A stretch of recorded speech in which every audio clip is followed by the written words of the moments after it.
You have a business. உங்களுக்கு ஒரு வியாபாரம் இருக்கு. You have a job. உங்களுக்கு ஒரு வேலை இருக்கு. You have a farm.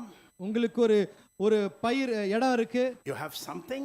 உங்களுக்கு ஏதோ ஒன்னு இருக்குல்ல. This verse is for you. Proverbs 27. இந்த வார்த்தை உங்களுக்கு தான். Proverbs 27.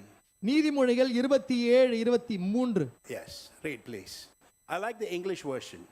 ஆங்கில பதம் எனக்கு பிடித்திருக்கிறது. Be diligent to know the state of your flocks. உன்னுடைய மந்தையின் நிலை எப்படி இருக்கிறது என்பதை மிக கவனமாக நீ பார்த்து கொள்ள வேண்டும் என்று சொல்லுகிறது. In the old days, அந்த பழைய காலத்துல you were a rich man if you had lots of animals. நீங்கள் ஒரு செல்வந்தனா இருந்து நிறைய விலங்குகளை வைத்திருப்பீர்கள் என்றால், so if you had lot of animals, what does it mean?